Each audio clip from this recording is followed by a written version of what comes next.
Hello students, आज की class में मैं आपको बताने वाला हूँ कि हम किस तरीके से कंपोजिशन फंक्शंस के जो प्रॉब्लम्स हैं उनको सॉल्व कर सकते हैं।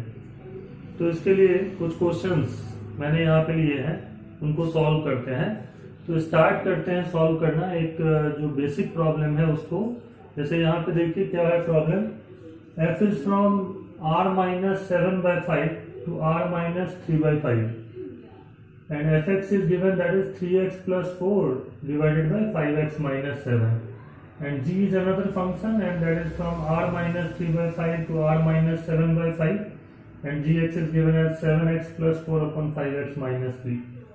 Okay, f and g both function are given to us, and then we have to find that prove that, you can say you have to prove that fog is equal to identity function on set A, where a set is given to us, that is this set is r minus 3/5 is set A. Okay, this set is A, and this set r minus 7/5 is given as B set. This set is called B set. It is also given in the question, and that is also given that I of A x equal to x. I a x कितना है, x के बराबर है. That means ये for every x belongs to set A, I b equal to x for all x belongs to B are called identity function on set A and set B respectively. तो ये सारी की सारी बातें जो है वो हमें गिवन है क्वेश्चंस के अंदर। और आइडेंटिटी फंक्शन का मतलब होता है कि जो भी वैल्यू हम पुट करें उसके अंदर वही आउटकम में आए। एक ऐसा मशीन जो सेम इनपुट करे, जो भी इनपुट करे उसी के जैसा आउटपुट दे, उसको हम आइडेंटिटी फंक्शन कहते हैं। जैसे आपको मैं बता दूं कि set of real number to real number y equal to x जो फंक्शन है वो एक आइडेंटिटी फंक्शन है सेट ऑफ रियल नंबर पे, उसको हम आई आर भी लिख सकते हैं। उसी तरीके से ए सेट में जो भी एलिमेंट है उसके उस पर्टिकुलर एलिमेंट के लिए यदि सेम आउटकम आता है, यदि हम x पुट करें और x ही आउटकम में आ जाए तो उसको हम आइडेंटिटी फंक्शन कहते हैं उसी सेट के ऊपर, उस डोमेन के अंदर। ठीक है ना। तो यहाँ पे जो हमें प्रूफ क्या करना है, आपको समझ में आ गया। हमें प्रूफ करना है कि फॉग भी एक आइडेंटिटी फंक्शन है होगा और गॉब भी आइडेंटिटी फंक्शन होगा। और आइडेंटिटी फंक्शन का मतलब होता है कि x आ जाए, जहाँ पे आई ए का मतलब होगा कि I A x, that means fog x equal to x for every x belongs to set A, and fog जो है गॉब भी आई बी के बराबर हो, और आई बी का भी मतलब वही है। ठीक है, मतलब स्टार्ट करते हैं इस क्वेश्चन को सॉल्व करना। तो सबसे पहले हम यहाँ पे फॉग निकालते हैं। तो देखिए फॉग कैसे निकलेगा, f o g, that is f of g of x, and that is equal to f of g of x. यहाँ पे आप देखेंगे कितना है, 7x plus 4 divided by 5x minus 3, और एफ एक्स कितना है हमारा 3x plus 4 upon 5x minus 7। तो f of 7x plus 4 upon 5x minus 3 कैसे निकालोगे आप, जहां जहां x है ना वहां ये पुट कर देते हैं। तो 3 into 7x plus 4 upon 5x minus 3 plus 4 divided by 5 into 7x plus 4 divided by 5x minus 3 minus 7। ये इस तरीके से हम कर लेंगे। ठीक है, इसके बाद देखिए यहाँ पे, इसके बाद जो है वो हम किस तरीके से सॉल्व करते हैं। यहाँ से कितना हो जाएगा ये 3 into 7x plus 4 into 5x minus 3, और डिनोमिनेटर में जो 5x माइनस 3 एलसीएम आएगा वो ऊपर वाले का भी आएगा और नीचे वाले का भी आएगा, तो वो कैंसल आउट हो जाने वाला है। ठीक है, इसलिए आप नहीं भी लिखें तो भी चलता है। 5 into 7x plus 4 minus 7 into 5x minus 3। Solve करते हैं, यहाँ पे 21x आएगा और इधर से आएगा 20x, तो ऊपर आपका 41x हो जाएगा, और 12 में से 12 माइनस करने से कैंसल आउट हो जाएगा। यहाँ पे कितना आ रहा है 35x में से 35x माइनस हो जाएगा, और 20 प्लस 21 41 आ जाएगा। ये कैंसल आउट हो गया, ये x आ रहा है। तो आपको क्या पता चला, फॉग x जो है वो x के बराबर है। और सबसे पहली बात, फॉग जो डिफाइंड होगा वो किसके डोमेन से होगा, जी के डोमेन से। तो जी का डोमेन क्या है, ए सेट है। तो fog A set to f, f के कोडोमेन, तो ए तो fog A set to A set defined है, तो आप साफ साफ समझ सकते हैं कि यहाँ जो फॉग एक्स है वो एक्स के बराबर है, जिसमें एक्स क्या है, ए सेट का है, इसलिए मैं इसको क्या कह सकता हूँ, आई ए लिख सकता हूँ। ठीक, इस तरीके से ये प्रॉब्लम हो जाता है सॉल्व। नेक्स्ट इसी तरीके से हम इसमें बॉब भी प्रूफ कर सकते हैं। तो ये नेक्स्ट प्रॉब्लम क्या है, देखिए क्वेश्चन में एफ ऑफ एक्स गिवन है and that is 2 plus x, x greater than equal to 0 and 4 minus x when x is less than 0, and if f of x equal to k has at least one solution, then the smallest value of k। Problem समझ गए होंगे आप, fx given है और बोला गया है कि f of x equal to k का कम से कम एक सॉल्यूशन यदि है, ठीक है ना, तो k की सबसे छोटी वैल्यू क्या हो सकती है, ठीक है ना, सबसे स्मॉलेस्ट वैल्यू क्या हो सकती है। तो उसके लिए सबसे पहले तो मुझे f of x निकालना होगा। f of x गिवन है ना, तो f of x आपको क्या करना है, निकालना है। तो कैसे फाइंड आउट करेंगे, how to find f of x। तो f of x कितना दे रखा है, 2 plus x 4 minus x, तो इसमें हम f of x निकाल लेते हैं। तो देखते हैं ये कितना होगा, तो ये होगा 2 plus f of x when f of x is greater than equal to 0 and it is 4 minus f of x when f of x is less than 0। कुछ नहीं करना है, आपको क्या करना है, जो भी गिवन था फंक्शन जिसमें x की जगह पे f of x square put कर देना है। अब यहाँ पे क्या है condition, fx greater than equal to 0, तो हमें चेक करना है कि fx क्या है, या तो 2 plus x है या तो 4 minus x है। तो मुझे चेक करना है कि किस x की वैल्यूज के लिए f of x 0 या 0 से ग्रेटर देन है, ठीक है। तो यहाँ देखते हैं x greater than equal to 0 यदि होगा तो आप खुद से सोचिए कि x यदि 0 या 0 से ज्यादा है तो 2 plus x क्या होगा, 2 या 2 से ज्यादा होगा, 2 दोनों तरफ ऐड कर देते हैं इसमें, ठीक है। तो इसका मतलब f of x इस केस में क्या है, ग्रेटर देन इक्वल टू 2।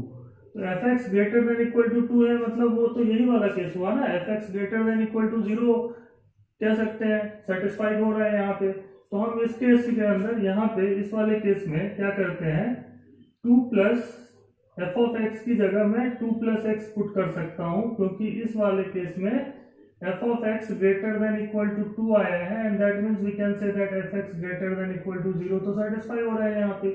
तो इसमें क्या करेंगे, हम fx की जगह 2 plus x पुट कर देंगे। और क्या किस केस के लिए, fx greater than equal to 0 इसमें जो आया है वो किस x के लिए आया है, ग्रेटर देन इक्वल टू 0 के लिए आया है, वो भी लिख देंगे, ठीक है। नेक्स्ट देखते हैं इसी के अंदर ये वाला x निगेटिव है, सेकेंड वाला जो गिवन है, उसका मतलब है कि -x पॉजिटिव होगा और 4 minus x जो है वो 4 से ज्यादा होगा। दैट मीन्स यहाँ पे भी fx क्या है, 4 से ज्यादा है, तो इसका मतलब fx 0 या 0 से ज्यादा वाली कंडीशन यहाँ भी सेटिस्फाई हुई है। इसका मतलब ये वाला केस x निगेटिव जब है तब भी fx क्या है, अभी भी 0 या तो 0 से ज्यादा वाले कंडीशन को सेटिस्फाई कर रहा है। तो मैं यहाँ पे भी क्या लिख सकता हूँ इसी के अंदर, क्योंकि fx 0 या 0 से बड़ा कब आ रहा है, जब x निगेटिव है तब भी fx 0 या 0 से ज्यादा आ रहा है। तो इस वाले के अंदर ही इस बार भी मैं 4 minus x पुट कर देता हूँ, लेकिन ये कब है, जब x निगेटिव है। तो इसका काम खत्म हो गया। क्या fx की वैल्यू कभी भी निगेटिव आई, दोनों ही केसेस में मैंने देखा fx निगेटिव नंबर आउटकम में नहीं देता, तो ये हमारे लिए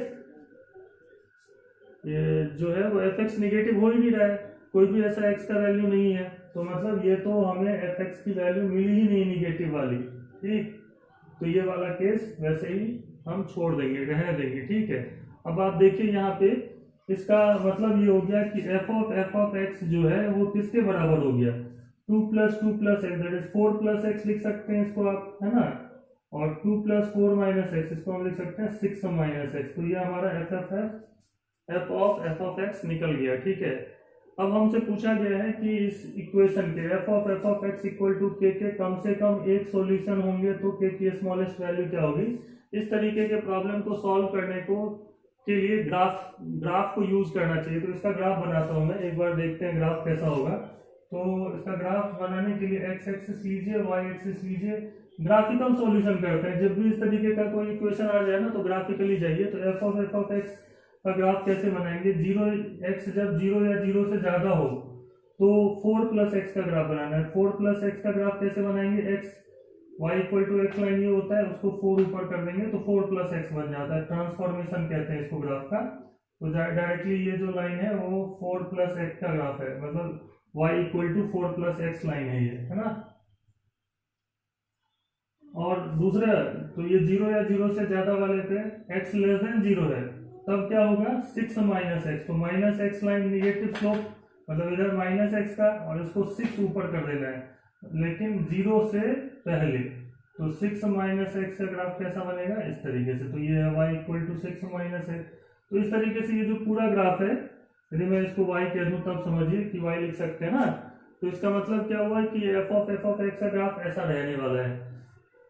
f ऑफ x का रेंज यदि मैं पूछूं कितना होगा, तो आप कहेंगे कि 4 टू इन्फिनिटी है, 4 या तो 4 से ज्यादा नंबर ही आएगा। तो इसका मतलब क्या होता है कि f of x equal to 4 या 4 से ज्यादा होगा। 4 या तो 4 से ज्यादा वैल्यू हम k की रखेंगे तभी कोई ना कोई सॉल्यूशन मिलने वाला है, ठीक है ना।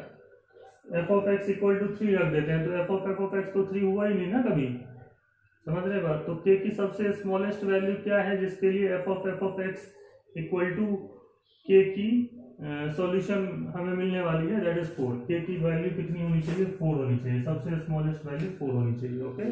तो कंपोजिशन फंक्शन जैसे हम लोगों ने पढ़ लिया, तो आज के जो नेक्स्ट हम स्टार्ट करने वाले हैं that is inverse of a function. किसी भी फंक्शन का हम इनवर्स किसको कहते हैं, ठीक है ना।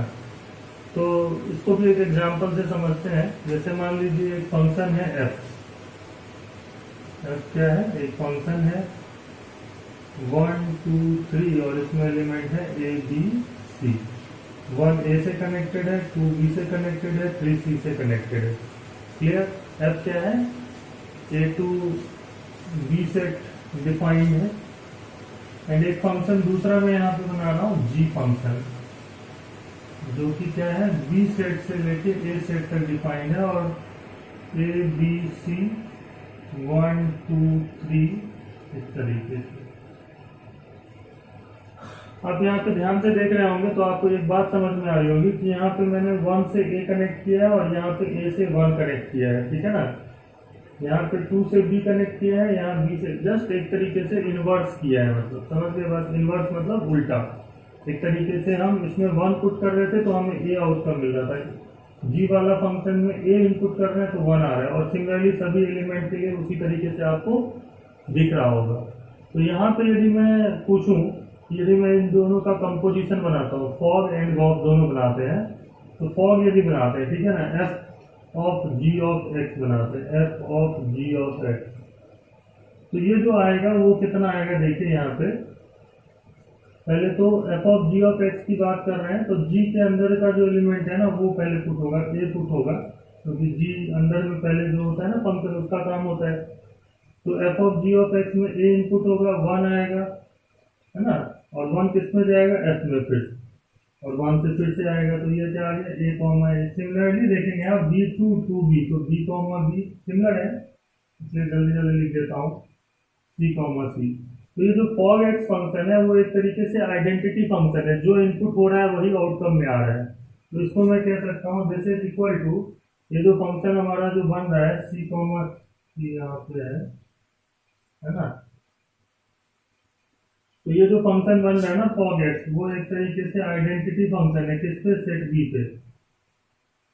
और similarly gof x, g of f of x यदि हम निकाले इसका, g of f of x निकाले, g of f of x तो कितना आएगा, तो g of f of x में एक्स की वैल्यू पहले पुट होती है, तो एक्स मतलब 1 पहले पुट होगा, तो 1 पुट करने से ए, और ए जो है वो फिर जी में जाने वाला है और उससे 1 आएगा, तो 1 कॉमा 1 सिमिलरली 2 कॉमा 2 3 कॉमा 3।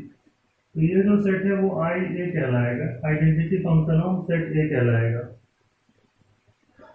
तो एक चीज हम यहाँ पे ध्यान से यदि देखें, ऐसा इसलिए भी हो रहा है क्योंकि ये दोनों ही फंक्शन एफ भी और जी भी दोनों ही क्या है 1 1, एफ यदि 1 1 ऑन 2 है और जी को मैंने इस तरीके से just b to a defined किया, और जो 1 का इमेज ए था यहाँ पे मैंने ए का इमेज 1 कर दिया, जस्ट उल्टा उल्टा कर दिया, ठीक है ना। तो इस तरीके से जो जब हमने इसका कंपोजिशन किया इन दोनों फंक्शन का, तो हमें आइडेंटिटी फंक्शंस मिल रहे हैं, ठीक है ना। तो यदि हम देखें इस तरीके से ध्यान से इसको समझने की कोशिश करें, तो यदि मैं इसको f कहूंगा ना इस केस में, तो ये जो g है ना उसको क्या कहा जाता है, f इनवर्स फंक्शन कहा जाता है। मतलब जस्ट f यदि 1, a, 2, b और 3, c है, तो जो f इनवर्स जिसको हम g कह रहे हैं ना, उसी को हम f इनवर्स से भी डिनोट करते हैं, और वो क्या हो जाता है a, 1, b, 2 एंड c, 3 से डिनोट होगा। तो f और g इस तरीके का यदि फंक्शन है जिसमें fog x and gof x दोनों ही आइडेंटिटी फंक्शन के बराबर हो जाता है, तो हम एक दूसरे को उसका क्या कहते हैं, फंक्शन को एक दूसरे का इनवर्स फंक्शन कहते हैं। तो इनवर्स का कॉन्सेप्ट बहुत ही जो है वो आसानी से हम समझ सकते हैं कि कोई भी फंक्शन यदि 1 भी है और ऑन टू भी है, मतलब बाइजेक्टिव है, तो एक ऐसा जरूर फंक्शन उसका हम बना सकते हैं जो कि उसी फंक्शन का इनवर्स होगा, ठीक है ना। यदि कोई फंक्शन 1 भी है और ऑन टू भी है, मतलब बाइजेक्टिव है, injective and surjective, 1 and onto को ही हम इंजेक्टिव एंड सर्जेक्टिव कहते हैं, उसी को बाइजेक्टिव भी कहते हैं। So if a function is injective as well as surjective, then there must be exactly one function which is called the inverse of that function f. So f यदि 1 on 2 है, तो एक ऐसा फंक्शन g जरूर होगा जो कि इसका इनवर्स होगा, ठीक है ना, ऐसा कह सकते हैं। ये सभी केसेस में नहीं हो सकता। यदि आपने मेनी वन बना दिया तब आप उल्टा करोगे तो फंक्शन ही नहीं रहेगा। आप एग्जाम्पल लेकर के समझ सकते हैं इसको, ठीक है ना। तो इसमें सबसे मेन इंपॉर्टेंट क्या बात है कि फंक्शन यदि बाइजेक्टिव है तो उस फंक्शन का एक जरूर इनवर्स अवेलेबल रहता है, ठीक है। उसकी कंडीशन क्या है, कंडीशन हो गई ना fog x and gof x दोनों ही आइडेंटिटी फंक्शंस के बराबर होंगे। जो इनपुट किया वही आउटकम में आ रहा है। यदि इस तरीके का कंपोजिशन हम बना सकते हैं उनका, तो उस तरीके के जो दो फंक्शंस होते हैं उनको हम क्या कहते हैं, इनवर्स फंक्शन कहते हैं। दैट मीन्स इसका एक डेफिनेशन सिंपल हो गया कि if fog x is equal to gof x and both are equal to x, है ना, fog x is equal to gof x and both are equal to x, that simply implies that g is equal to f inverse. g क्या होगा, f का inverse होगा, f क्या होगा, g का inverse होगा। लाइक एक दूसरे के दोनों एक दूसरे के इनवर्स कहलाते हैं। तो ये कॉन्सेप्ट है, इस पे डेफिनेशन हम लिखने वाले हैं, ठीक है ना, लिखेंगे, ठीक। तो डेफिनेशन लिख लेते हैं सबसे पहले। तो डेफिनेशन देखिए क्या है कि f a to b is a 1 and on to function. Suppose f a to b is a 1 and on to function, then there exists a unique function g from b set to a set. f कहाँ से defined है, a set to b set, और g क्या हो गया, just उल्टा कर दिया हमने, b to a, such that alpha comma beta belongs to f। यदि कोई एलिमेंट है alpha and beta, that means alpha a set का होगा तो बीटा जो है वो b सेट का होगा। तो f of alpha is beta actually. That means alpha beta यदि f सेट में है, implies beta comma alpha belongs to g। That means ये एलिमेंट यदि f में है तो जस्ट इसका उल्टा करने से, बीटा पुट करने, इसमें अल्फा पुट करने से, f के अंदर अल्फा पुट करने से बीटा है, लेकिन g में क्या हो जाए, बीटा पुट करने से यदि अल्फा है, ठीक है ना। For every alpha belongs to set A and beta belongs to set b. यदि इस तरीके की कंडीशन होती है तो उस कंडीशन में g को हम क्या कहते हैं, इनवर्स कहते हैं, किसका, f का। अभी जैसे जस्ट हमने अभी एग्जांपल लिया था, उसमें आपने देखा होगा कि 1 a का एलिमेंट था f में, है ना, 1 a से कनेक्टेड था, और g में क्या था, a 1 से कनेक्टेड था। तो 1 कॉमा a f का एलिमेंट था, लेकिन g में क्या था, a कॉमा 1 g का एलिमेंट था। तो इस तरीके के हर एक एलिमेंट में यदि इस तरीके से होता है तो उस कंडीशन में जो है वो हम क्या कहते हैं, कि जो दूसरा फंक्शन g है वो f का इनवर्स है, या आप ये भी कर सकते हैं कि f g का इनवर्स है। तो ये कंडीशन है इनवर्स की। और यहाँ पे उसी एग्जांपल को मैं दोबारा से समझा दे रहा हूँ। ए सेट टू बी सेट यदि f है डिफाइंड, तो यहाँ अल्फा बीटा से कनेक्टेड हो तो f इनवर्स के अंदर क्या होता है, मतलब g जो है वो f इनवर्स के बराबर हो यदि होता है कब, जब इसमें बीटा पुट करने से अल्फा आ जाए, ठीक है ना। For every alpha comma beta belongs to set, alpha belongs to set A and beta belongs to set b, इस तरीके की कंडीशन है। तो यहाँ पे आप देखोगे कि जो डोमेन ऑफ f क्या है, a है। जैसे डोमेन ऑफ f a के बराबर है, और यही a जो है ना वो क्या हो जाता है, रेंज हो जाता है किसका, f इनवर्स का। Range of f inverse that is g का रेंज हो जाता है। और वहीं पे domain of g, domain of f inverse कह लीजिए is equal to range of f that is b set. तो ये कंडीशन होती है इसके अंदर, है ना। एक एग्जांपल से भी समझ लेते हैं। जैसे सबसे जो अच्छा एग्जांपल यहाँ पे हम लोग ले सकते हैं, सबसे छोटा एग्जांपल कह लीजिए y equal to 2x। y equal to 2x, real number to real number क्या है, 1 1 भी है एंड ऑन टू भी है। कोई भी लीनियर जो फंक्शन है real number to real number पे यदि वो डिफाइंड है तो वो 1 1 भी होता है, ऑन टू भी होता है। तो जैसे मान लीजिए एक फंक्शन में यहाँ पे एग्जाम्पल के लिए ले रहा हूँ f real number to real number and fx equal to 2x, है ना।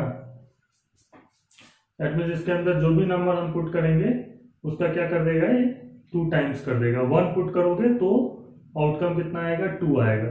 तो जैसे कि आप देख रहे होगे कि 1 2 बिलोंग्स टू f, समझ रहे हैं बात, f का एलिमेंट है।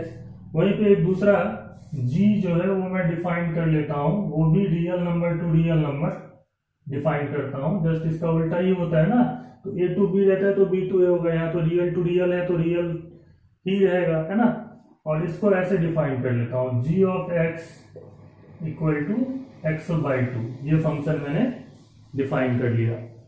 अब इसके अंदर क्या होगा कि जब मैं 2 पुट करूंगा तो 1 आएगा। जैसे इसमें 1 पुट करने से 2 आ रहा था, इसमें 2 पुट करने से 1 आएगा। मतलब हम कह सकते हैं कि 2, 1 किसका एलिमेंट है, g सेट का, g फंक्शन का एलिमेंट है 2, 1। और इसी तरीके से यहाँ पे कोई भी आप रियल नंबर लोगे तो इसी की जैसी कंडीशन होने वाली है। दैट मीन्स यदि मैं अल्फा पुट करूं इसके अंदर तो हमें 2 अल्फा आएगा मिलने वाला है, और इसमें यदि मैं 2 अल्फा पुट करूं तो हमें अल्फा मिलने वाला है आउटकम में।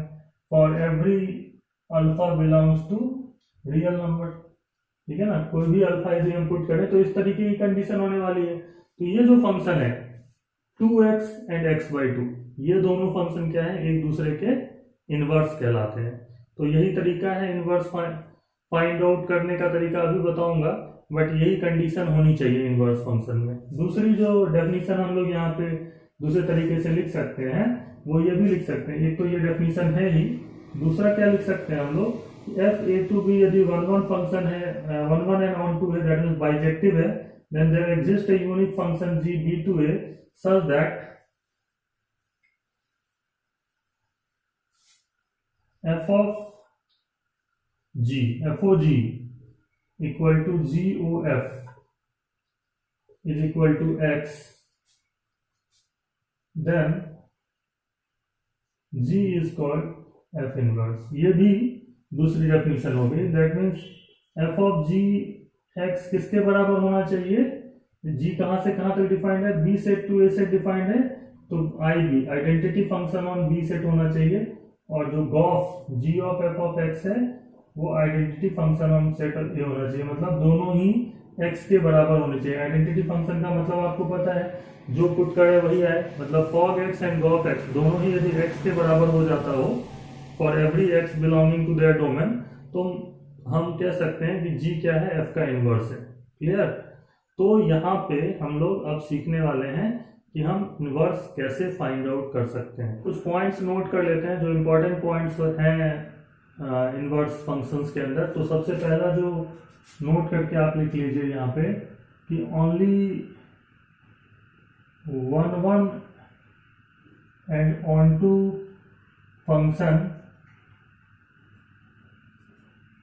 functions are invertible।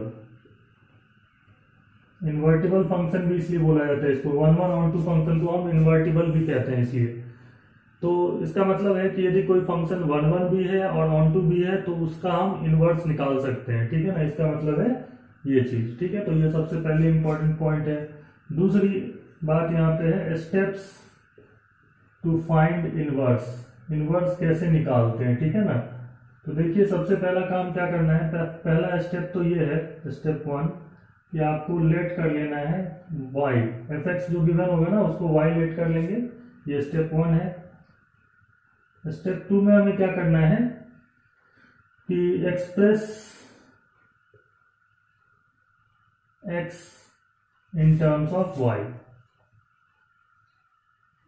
If possible.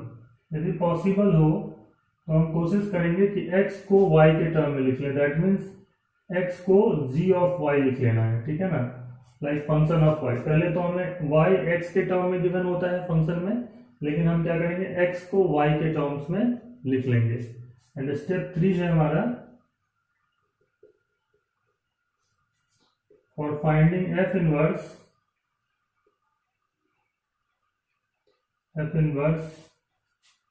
we interchange x and y, x और y को इंटरचेंज कर देंगे, मतलब x की जगह y लिख देंगे, y की जगह x लिख देंगे। तो एक एग्जांपल से जैसे मैं बता रहा हूँ क्या इस स्टेप का मतलब हुआ। जैसे मान लीजिए एक फंक्शन है real number to real number and fx दिया हुआ है 2x + 3 और इसका हमें इनवर्स फाइंड आउट करना है, ठीक है ना। तो सबसे पहली बात तो ये है कि इसका इनवर्स निकालने का स्टेप्स कैसे है, किस तरीके से हम निकालते हैं। तो क्या ये 1 ऑन 2 है, तो आप देखिए ये function linear function, every linear polynomial function is 1 as well as on 2। इसका domain real number, codomain real number यदि हम लेंगे तो ये फंक्शन 1 भी है और ऑन 2 भी है, ये चेकिंग हम कर चुके हैं पहले, ठीक है ना। अब मैं बात कर रहा हूँ कि इसका इनवर्स कैसे निकलेगा। ये बाइजेक्टिव फंक्शन है, 1 ऑन 2 है, इसलिए ये इन्वर्टिबल कहलाएगा, इन्वर्टिबल फंक्शन है ये। तो निकालेंगे कैसे, इनवर्स कैसे निकालेंगे। तो सबसे पहले हम क्या कर लेंगे, लेट कर लेंगे y = f of x, है ना। And that simply implies that y = 2x + 3। यहां से x को y के टर्म में लिखने का मतलब होता है कि आप लिख लीजिए 2x = y - 3 and x = y - 3/2। x कितना आ गया, y - 3/2, मतलब ये g of y, x = g of y के टर्म में लिख लिया हमने, y के टर्म में लिख लिया है ना। तो ये पहले करना है।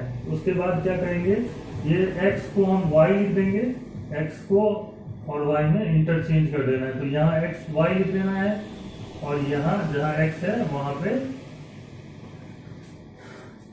x की जगह y और y की जगह x से रिप्लेस कर देना है।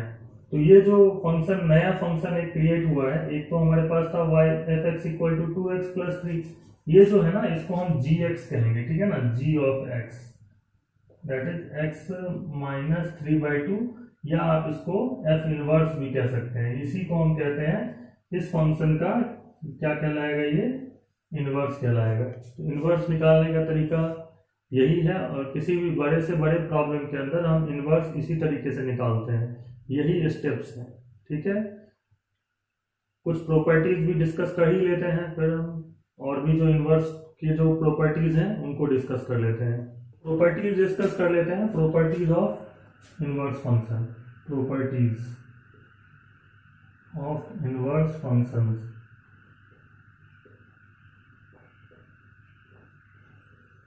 सो फर्स्ट प्रॉपर्टी है यहाँ पे कि बाइजेक्टिव यदि कोई फंक्शन है तो उसका एग्जैक्टली एक ही इनवर्स होगा। So every bijective 1 1 onto function has exactly one inverse। सिर्फ और सिर्फ एक ही इनवर्स होता है, ऐसा नहीं है कि किसी फंक्शन के दो इनवर्स हो सकते हैं, नहीं हो सकते। एक फंक्शन है उसका एक ही इनवर्स निकाल सकते हैं, ठीक है। तो that is the first property. Second property is f a to b is bijective and g b to a is bijective, then GOF A to A is also B to C लिख देता है ना, तो ये A to C हो जाएगा। If F A to B is bijective and G B to C is bijective, then GOF A to C is also bijective। ये हमने पिछले कंपोजिशन ऑफ फंक्शन में एक रूल पढ़ा था कि यदि कोई फंक्शन f है जो 1 1 है, g भी 1 1 है, तो गॉफ भी 1 1 होता है। ऑन टू है f और g भी ऑन टू है, तो भी उस कंडीशन में गॉफ भी ऑन टू होता है। मतलब बाइजेक्टिव है यदि f और g, तो गॉफ जो है वो भी बाइजेक्टिव होगा। यहाँ तक तो हम जानते हैं। देन यदि इस तरीके से है, f भी बाइजेक्टिव है, g भी बाइजेक्टिव है, तो gof a to c also bijective होता है। देन गॉफ का जो इनवर्स होता है, gof inverse is equal to f inverse o g inverse के बराबर होता है। F inverse o g inverse के बराबर होता है। और इसको किसी भी एक एग्जांपल लेते हुए एफ फंक्शन ले लीजिए, जी फंक्शन ले लीजिए। जैसे मैं यहाँ पे बता रहा हूँ, एक फंक्शन में एफ ले रहा हूँ जो कि मैं इस तरीके से डिफाइन कर रहा हूँ, 1 2 3 a b c, 1 to a 2 to b 3 to c। ये क्या है, 1 1 भी है, ऑन टू भी है। एक दूसरा फंक्शन में ले रहा हूं g, a b c, और यहाँ पे मैं ले लेता हूं एप्पल, बॉल और ये cat, a to apple, b to ball, c to cat. ठीक है, समझ रहे हैं बात। f फंक्शन g फंक्शन, ये a to b set defined है और ये b से लेके c सेट तक डिफाइंड है। तो इससे जो गॉफ क्रिएट होगा वो a टू से c क्रिएट होगा। गॉफ भी क्रिएट करके यहाँ पे देख लेते हैं। Gof function set a to set c, 1 2 3 1 2 3 apple, ball, cat. तो ये इस तरीके से हो जाएगा, ठीक है ना। अब समझ रहे हैं ना, 1 टू a टू एप्पल, तो 1 एप्पल से कनेक्टेड एंड सिमिलरली कनेक्ट कर सकते हैं। तो जो गॉफ का इनवर्स होगा वो कैसा होगा, समझ रहे हैं, सी टू ए होगा। गॉफ इनवर्स होगा सी टू ए। इनवर्स मतलब होता है जस्ट इसका उल्टा कर देना है, ठीक है ना। तो यहाँ पे यदि मैं गॉफ का इनवर्स बनाऊंगा, गॉफ इनवर्स फंक्शन, तो वो हो जाएगा आपका इस तरीके से, C to A set apple, ball, cat, 1 2 3 और उल्टा जस्ट हो गया, ठीक है। तो ये हो गया हमारा फंक्शन कौन सा, गॉफ इनवर्स। अब मैं आपको बताता हूं कि F inverse o g inverse कैसे निकालेंगे। तो F inverse o g inverse के लिए एफ इनवर्स पहले निकालना होगा। तो एफ इनवर्स कैसा होगा, एफ इनवर्स होगा ए बी सी 1 2 3 और इस तरीके से ये एफ इनवर्स हो गया। जी इनवर्स कैसा होगा, तो एप्पल, बॉल, कैट, इसमें है, इसमें ए बी सी है, इसको मैं जी इनवर्स कह रहा हूं। तो a for apple, b for ball, c for cat. उस तरीके से मैच कर दिया मैं। अब मैं बनाऊंगा F inverse o g inverse, है ना। तो F inverse o g inverse का मतलब होता है कि हम जी इनवर्स वाला जो है उसको पहले देखते हैं। तो जी इनवर्स का डोमेन क्या है, एप्पल, बॉल, कैट। तो यहाँ एप्पल, बॉल और कैट ले लेते हैं। और एफ इनवर्स का रेंज क्या है, 1 2 3। एप्पल ए से कनेक्टेड है, ए 1 से कनेक्टेड है, तो एप्पल 1 से, बॉल 2 से, कैट 3 से, है ना। तो ये हो गया हमारा F inverse o g inverse. अब इसको देखिए और इसको देखिए, इसको किसको देखिए, गॉफ इनवर्स को देखिए आप, है ना। और एफ इनवर्स और जी इनवर्स फंक्शन को देखिए, क्या ये दोनों इक्वल फंक्शन है? तो आपको साफ साफ समझ में आ रहा होगा है।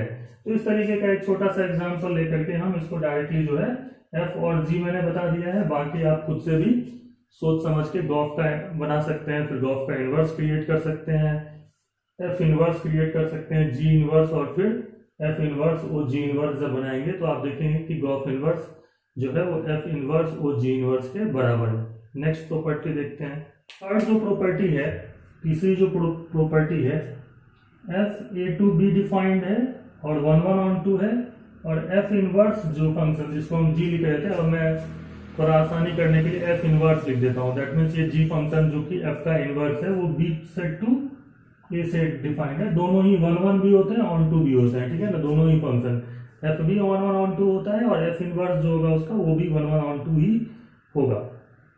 सो inverse of A function is also bijective, ये भी कंडीशन हमें याद रखनी है। तो यहाँ पे ये जो दोनों फंक्शन है, ये ए टू बी और ये दूसरा बी टू ए, यदि ये डिफाइंड है, एफ इनवर्स तो होगा ही बी टू ए, है ना। तो यहाँ पे सबसे जो खास बात है कि f o f inverse x, ये f o f inverse x, ये f inverse o f x के बराबर होता है।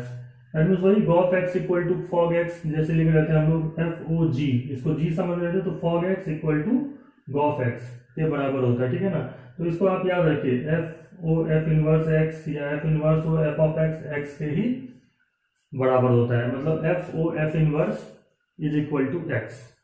तो यदि हम ये बात कर रहे हो कि कोई भी फंक्शन का यदि हम उसका इनवर्स फंक्शन के साथ कंपोजिशन करेंगे तो हमें क्या मिलेगा, identity function on the domain of, जो भी एफ इनवर्स का डोमेन होगा या जो एफ का डोमेन होगा उसके अंदर हमें आइडेंटिटी फंक्शन मिलने वाला है, ठीक है।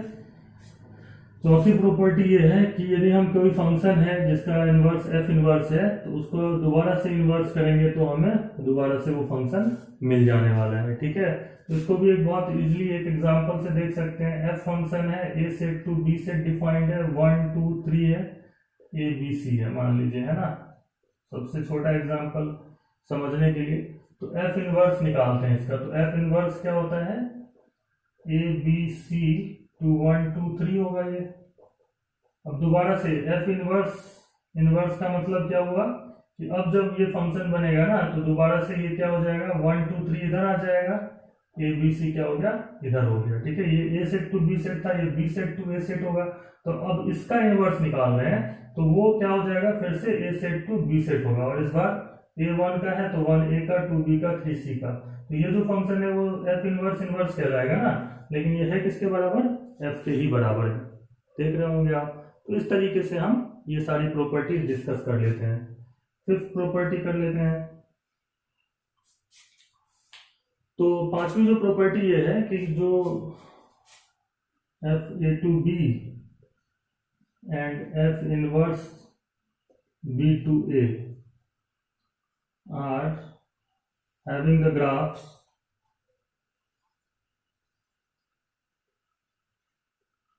as mirror image on y equal to mirror image to y equal to x line। मतलब f और f इनवर्स फंक्शन का जो ग्राफ होता है वो y equal to x line पे मिरर इमेज होता है। Just like as for example, जैसे एक एग्जांपल ले लेता हूं मैं, y equal to x square when x is greater than equal to 0। इसका ग्राफ कैसा होता है, इस तरीके से। ये 1 1 ऑन 2 फंक्शन है, क्यों, क्योंकि x 0 या 0 से ज्यादा लिया है इसका डोमेन, तो ये इस तरीके से ग्राफ होता है। अब यदि मैं y equal to root x where x is also greater than equal to 0, इसमें तो इसका डोमेन ही है, एक्चुअल डोमेन है, इसका ग्राफ बनाऊंगा तो ये किस तरीके से आता है, ऐसा, y equal to root x का डोमेन है। जस्ट लाइक 0 पे 0, 1 पे 1, लेकिन 4 पे इसकी वैल्यू 2 ही रहने वाली है। तो इस तरीके से आप ग्राफ बनाएंगे तो इसका ग्राफ ऐसा आता है, ठीक है। तो अब यदि मैं इन दोनों को प्लॉट करूं एक जगह पे, ठीक है ना, इसी में मान लीजिए मैं प्लॉट कर लेता हूं, ये एक दूसरे के इनवर्स फंक्शन है। इसमें आप 4 पुट करोगे तो 16 आएगा, और इसमें 16 पुट करने से 4 आएगा, स्क्वायर रूट ऑफ 16 इज 4। यहाँ पे एक ही जगह इसको प्लॉट कर लेते हैं। तो ये लाइन है y equal to x line, बीच से जाता है ना, तो आप देखोगे कि y equal to x square का ग्राफ तो ऊपर इस तरीके से रहेगा और रूट एक्स का ग्राफ कैसा रहेगा, इस तरीके से। एफ ऑफ एक्स, ये फंक्शन है एफ, और ये जो फंक्शन है वो f inverse y equal to root x.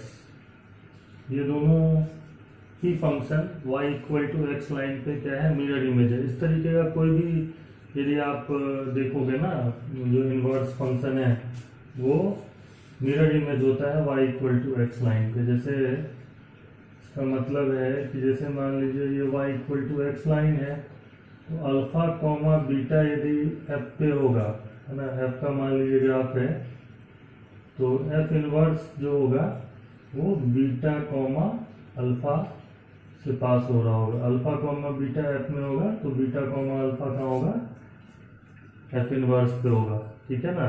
मतलब कहीं भी y equal to x line पे मिरर इमेज होंगे। इसीलिए यदि मान लीजिए कोई फंक्शन है इस तरीके से, तो उसका जो इनवर्स होगा उसका ग्राफ ऐसा होगा, mirror image on y equal to x line. जैसे ये आपको पता भी होना चाहिए, यदि y equal to e to the power x है, तो ये जो ग्राफ है वो y equal to log x का ग्राफ है। ये दोनों function e to the power x function and log x function, ये दोनों भी एक दूसरे के इनवर्स फंक्शन है। सिमिलरली और भी जो है वो हम यहाँ पे चीज़ें बता सकते हैं कि ये जो एफ एक्स और एफ इनवर्स एक्स, ये जो दोनों फंक्शन है वो हमेशा ही कहाँ इंटरसेक्ट करते हैं, y equal to x line पे इंटरसेक्ट करते हैं। तो एक और प्रॉपर्टी जो मैं यहाँ लिख देता हूँ, that is f of x at f and f inverse x intersect each other at y equal to x line, or it may intersect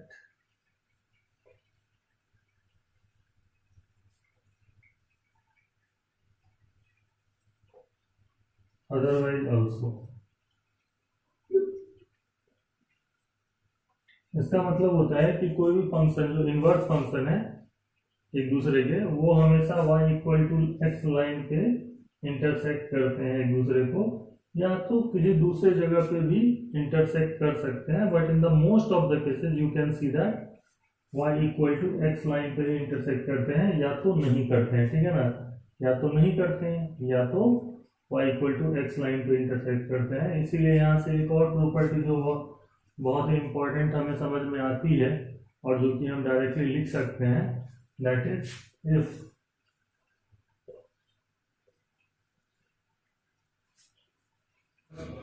f of x equal to f inverse x, that simply implies that f of x is equal to x। मतलब f of inverse x के बराबर कहाँ हो जाता है, जहाँ पे f of x के बराबर हो जाता है, ठीक है ना। दैट मीन्स आप समझ गए होंगे कि ये फंक्शन यदि f का ग्राफ है, ये f इनवर्स का ग्राफ है, f और f इनवर्स कहाँ पे बराबर हो जाते हैं, जहाँ पे f x के बराबर हो जाता है, ठीक है ना। तो इस तरीके से हम ये याद रखेंगे तो अच्छा रहेगा। दैट मीन्स इफ, ऐसे भी समझ सकते हैं, if f and g are inverse of each other,